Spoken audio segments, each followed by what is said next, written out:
Hello friends, welcome to oh my ghost channel. உண்மை சம்பவங்களை அடிப்படையாக கொண்டு திகில் கதைகள் உங்களுக்கு கொண்டு சேர்ப்பதே எங்களின் சிறு முயற்சி. எங்கள் கதைகள் பிடித்திருந்தால் மறக்காமல் லைக், ஷேர் அண்ட் சப்ஸ்கிரைப் செய்யுங்கள். வாருங்கள், கதைக்குள் செல்வோம். சென்னையின் மையத்தில் காற்றோட்டமான ஒரு பகுதியில் பழமையான மாளிகை வீடு ஒன்றிருந்தது. இது பிரிட்டிஷ் காலத்தில் கட்டப்பட்டது. அசாதாரணமாக அழகான படிக்கட்டுகளும் சுவற்றின் பழமையான ஓவியங்களும் பெரிய ஒளியோட்டங்கள் கொண்ட வாசற்படியும் இந்த வீட்டை சிறப்பாக காட்டின. ஆனால் இந்த வீட்டில் ஒரு மர்மமான தோற்றம் இருந்தது. குறிப்பாக அதன் பெருந்தொகை கதவுகளில் ஒன்று எப்போதும் திறந்திருக்கும். இந்த வீடு 2 தசாப்தங்களுக்கு மேலாக வெறுமையாக இருந்தது.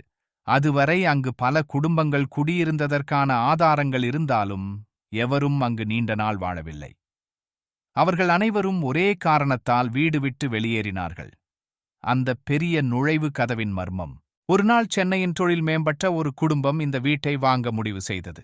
வீட்டின் அமைதியான சூழலும் அதன் கலைப்பாங்கும் அவர்களை ஈர்த்தது. அவர்கள் வீடு வாங்கியதும் பாழடைந்த வீட்டை புதுப்பித்தனர். முதல் சில நாட்கள் மகிழ்ச்சியாக இருந்தன. வீடு அமைதியாகவும் குடும்பத்தின் வாழ்க்கை வழக்கமாகவும் இருந்தது.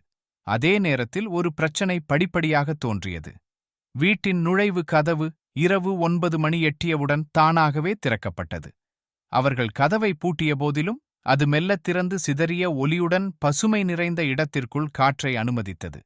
முதலில் குடும்பத்தினர் இதை அசாதாரணமாக கருதவில்லை.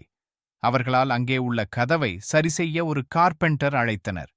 அவரே முதலில் இதை ஆராய்ந்தபோது கூறியது, "இந்த கதவின் கைப்பிடி எப்போதும் தன்னை பார்த்துக்கொள்ளும் போல் இருக்கிறது. ஆனால் இது தானாகவே திறக்கும்போது என்ன செய்ய வேண்டும் எனத் தெரியவில்லை." கதவின் சூழ்நிலை மோசமாகியது. ஒவ்வொரு நாளும் இரவு வரும்போது குடும்பத்தினர் பார்ப்பதற்கு ஒரு குளிர்ந்த காற்று அங்கு வீசியது. ஒரு நாள் குடும்பத்தின் சிறு குழந்தை பிள்ளை தனது தாயிடம் கூறியது, "அம்மா, அங்கே ஒரு பாட்டி கதவை திறக்கிறாள். அவள் என்னை அழைக்கிறாள்." இந்த வார்த்தைகள் அச்சத்தை மிகை செய்தது. தாய் அந்த இரவில் கதவின் அருகில் கண்மூடிய பிள்ளையுடன் இருக்க முடிவு செய்தாள். அதே நேரத்தில் கதவின் இடப்புறத்தில் ஒரு நிழல் நகர்வதை பார்த்து அவள் திகைத்து மடக்கெடுத்து வெளியேற முயன்றாள். இந்த நிகழ்ச்சிகளுக்கு தீர்வாக அவர்கள் வீட்டின் பழமையான வரலாற்றை ஆராய்ந்து பார்க்க முனைந்தனர்.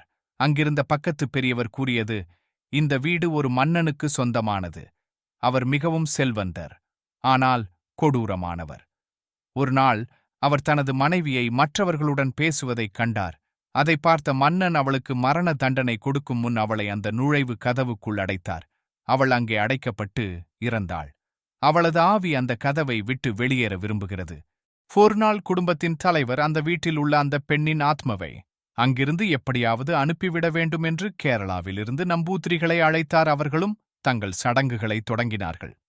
ஆனால் இரவு நெருங்கும்போது காற்று அங்கு மிகவும் குளிர்ந்தது. கதவு தானாகவே பல முறை திறந்து மூடப்பட்டு கொண்டிருந்தது. கதவின் அருகில் பெரிய சத்தம் கேட்டது. எளிதாக பிரித்து வைக்க முடியாத விஷயமாக இருந்தது. நம்பூதிரிகள் மிகவும் பயந்து, "நாங்கள் பார்த்ததிலேயே மிகவும் சக்தியும் கோபமும் கொண்ட பெண்ணின் ஆத்மா இதுதான். எங்களுக்கு தெரிந்த அனைத்து பூஜைகளும் செய்துவிட்டோம். ஆனால் எங்களால் இந்த ஆத்மாவை கட்டுக்குள் கொண்டு வர முடியவில்லை. நீங்கள் இனி தங்குவது உங்கள் உயிருக்கே ஆபத்து. உடனடியாக வீட்டை காலி செய்துவிடுங்கள்." வீட்டை விட்டு வெளியேறினார்கள். கடைசியில் குடும்பம் வேறொரு இடத்திற்கு சென்றது. அந்த வீடு இன்னும் வெறுமையாகவே உள்ளது.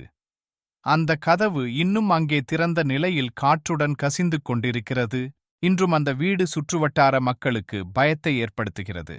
அந்த கதவின் அருகில் சென்றவர்கள் தங்கள் உடலில் குளிர்ச்சியை உணர்கிறார்கள் என்றும், சிலர் இன்னும் கதவை திறக்க முயற்சித்தால் அதன் பின்புறத்திலிருந்து சத்தங்கள் கேட்கும் என்றும் கூறுகிறார்கள். உங்கள் வாழ்க்கையில் நீங்க என்றாவது இது போன்ற அமானுஷ அனுபவங்களை கடந்து வந்திருந்தால் டிஸ்கிரிப்ஷன் இல் இருக்கும் எங்களுக்கு இமெயில் செய்யுங்கள். மீண்டும் மற்றொரு திகில் கதையுடன் மீண்டும் சந்திப்போம்.